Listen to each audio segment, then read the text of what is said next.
Time, 20 years ago, if somebody would come and tell me that he's working on real time, I would assume he's working in the probably aircraft industry or avionics or things of this sort. Things have changed, obviously. So 5 years ago, I spoke with quite a few CIOs and CTOs of big Fortune 100 companies, and I tried to figure out what they consider real time for their business. The answers varied. Most of them were kind of a week, a day, but things are changing quite rapidly. And real time is really a question of time and geography and context.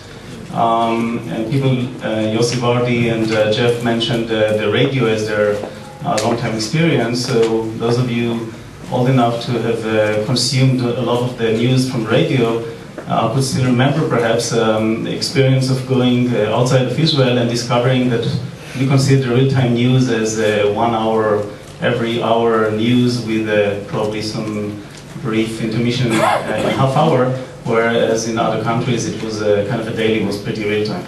So anyway, before going into some observations, I wanted to ask my son, Michael, some thoughts about some questions about concepts of real-time from his perspective, because that's an entirely different generation. So, Michael, please. So first question, what kind of real-time information do you care about? So some of the real-time information that I care about is mainly the statuses in Facebook or Twitter that are currently being updated. And the information there, for me, for kids in my age, can include like homework or tests or people gathering at times.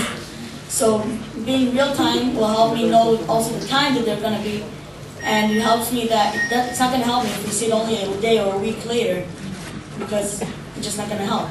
Another thing is also the sports scores, that for example, if there's a big game going on in tennis, like Venus Williams versus Serena Williams, and I don't have a chance to watch it on TV, I would like to see the updated the updated score. If I just search on Google, the Venus Williams versus Serena Williams already updated there.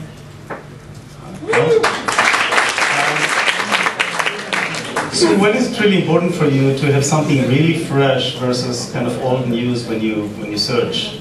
So again, one thing is the sports scores. I would like to see it updated every few seconds, the score. So I would like to see that really fresh. And also the statuses that are posted on Twitter, on Facebook, I would like to see them every few seconds when a friend updates something. I would like to see it, whether it's a joke or another piece of information. Well, perhaps for the last question, is there anything missing for you in your chat? Yeah, there's one thing that I've been waiting for a long time that I would like, is that when I chat, I would like to see that my friend that I'm chatting with, I would actually like to see the letters that he's typing. For example, if he's typing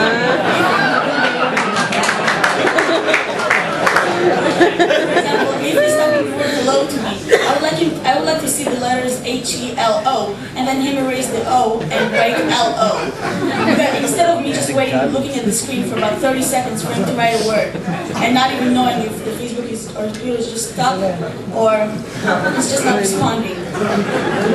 Well, thanks. So actually this gives a different perspective into, if some of us thought instant messaging is really instant, as it turns out, for some of the new generation, this is kind of an old communication that you actually have to wait a few seconds before a message arrives. Well, thanks for these answers. How many friends do you have online? Me? I have about 300 friends. Wow. And about maybe 100 at a time online.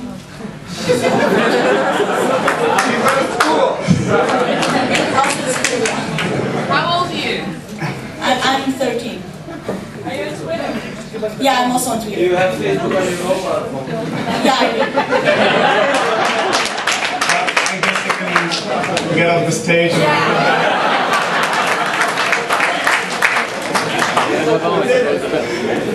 Okay, so a few observations on some other phenomena. So a lot in this conference is about Twitter, obviously, and Facebook.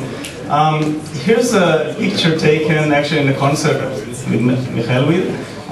He's a great fan of Beatles, and Paul McCartney was here, as you can recognize perhaps. So the interesting part about this picture actually is one can look into all kinds of phenomena one of which is kind of augmented reality, if you will.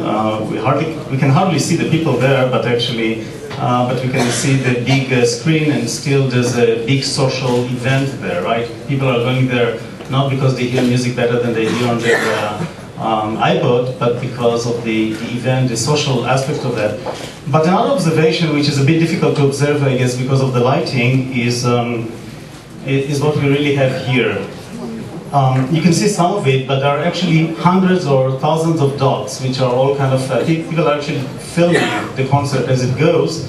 And then a day later, I actually searched in YouTube, Paul McCartney in Tel Aviv, and I got immediately 371 clips. And actually, here are some of them. And if I search for Paul McCartney Israel, I guess some people kind of tag it differently, then I get another 140. And this is only a day later. And this is when kind of uploading is still, I mean, a lot is uploaded, you know, to YouTube. Some 20 hours of playing hours are uploaded every minute. But it's still quite different for many, difficult for some people, and arguably it's becoming easier and easier. So this is a phenomenon we should be watched for, about how information is shared and later consumed. A few other observations about kind of real-time phenomena on the consuming and about the social aspects, in this case on YouTube. Actually, if you see this promotion, you can, this concert was around the time of the elections in Israel, and there was this campaign that actually we ran in Israel about election, where we encouraged people to upload questions to the candidates and actually engage community with asking questions to candidates. And this is really one aspect or one example of how technology and the new forms of media actually enable democratization of engagement and conversation between users and the political parties, etc. Similar campaigns we had asking the candidates in the US and in the Spanish campaign. There's something called the Davos debates, which enables people to ask questions, those participating in Davos.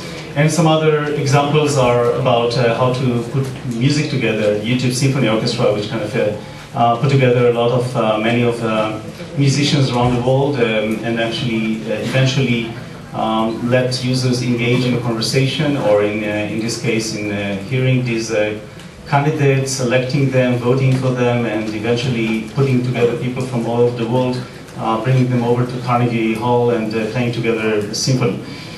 So these are all examples about how the new technologies and media kind of are used for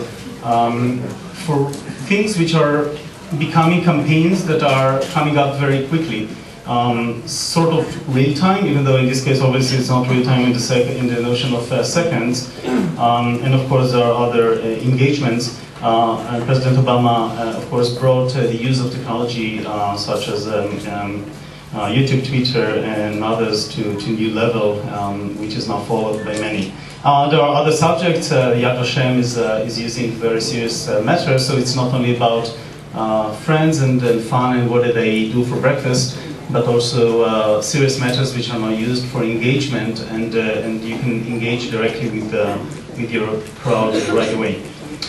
A different aspect of real-time, excuse me, which I'm always fascinated about, is about learning in real time what people are searching for and identifying trends based on that. So this is a screenshot from this morning actually from Google Trends. What we can see here in the bottom is hot trends. Hot trends are searches that are not necessarily the most popular ones, but actually are rising. So we actually, every hour, we try to identify searches that actually go up quite significantly, even if there are still not too many of those, because these are really indicators that something is happening. So suddenly many people are searching for something. So if we look at kind of the list, the first one here is Team Tebow crying. Now, who is Team Tebow? So I looked it up, and you can see actually, well, actually this is missing, I guess. Let's see if we can, yeah, you can see here the chart. So this is really on 0, and then suddenly it goes up like crazy. So something must have happened. Now, if I, by simple search, of course, I got this story, and actually there's this video clip which shows this big man who was a kind of tough man, actually crying just because, well, not just, but for a good reason, I guess. Anyway, so this is an example, and there are many stories actually that it's quite interesting, because it's sometimes you get the stories first by people tweeting or writing blogs. And interestingly enough, and of course when there's a blog post, many people are searching for information and then we see it coming up. But sometimes it's the other way around. Sometimes actually people are searching for some information because of word of mouth, and then suddenly somebody, and there are bloggers who constantly watch these word trends, and then they report on that, and that kind of feeds the news. So the dynamics of how news are created and are moving around is pretty interesting. And on the political side, by the way, there's some previous panels and speakers talked about, but there's a whole domain, which actually I learned about it quite a bit from my daughter who did some research on that, which is called liberating technology, and obviously the Iran cases are known for that. But the entire way in which access to information in real time is becoming available and propagates, and actually it removes the control from any set of leaders into that. It actually gives the freedom for anybody to communicate in some fashion is really a trend which has some big implications. There are some big business implications as well for this real-time identification of what's going on and sharing. So there are positives and negatives. So recently, actually in Israel, there was some big implication about how messaging is dealt with by businesses when there's crisis. So we can all see examples of if there's no transparency, actually nobody can control the information, good or bad, and therefore transparency is actually encouraged quite a bit. On the positive side, if you have a campaign, this is an example for search trends on the dairy product. Right after some big TV campaign was shown, you can immediately see the impact on that. Now, when you watch that, there's huge implication here, because businesses now can have instant feedback about what they're doing, for better or worse, into their users, into the customer base, into the markets. And by doing that, they can measure, they can make their campaigns more effective, they can adapt, and they can do that either on business or political or otherwise. So let me try to summarize some future trends. Instant communication. So Michael already mentioned instant messaging. Well, that's great, but you know, we have appetite for more forms of communication.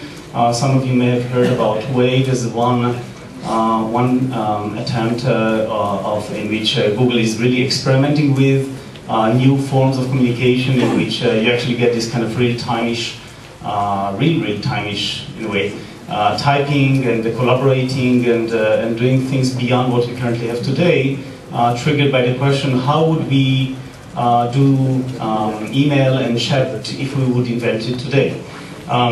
And I'm sure we'll see many other such innovations coming up. Effective real-time sharing. So we've seen some examples. I think it's still cumbersome, but it's getting there. So think about, would your parents or grandparents be able to share their information? Probably today not. In a few years, I'm sure everybody will be. It will be a button. Context and social aware applications, we'd like that to happen all the time. Now, one aspect which was mentioned here is the flood of information coming from many. And organizing it, making it searchable, this is a real challenge, and we're certainly looking at it in Google. So with this, let me finish. Thank you.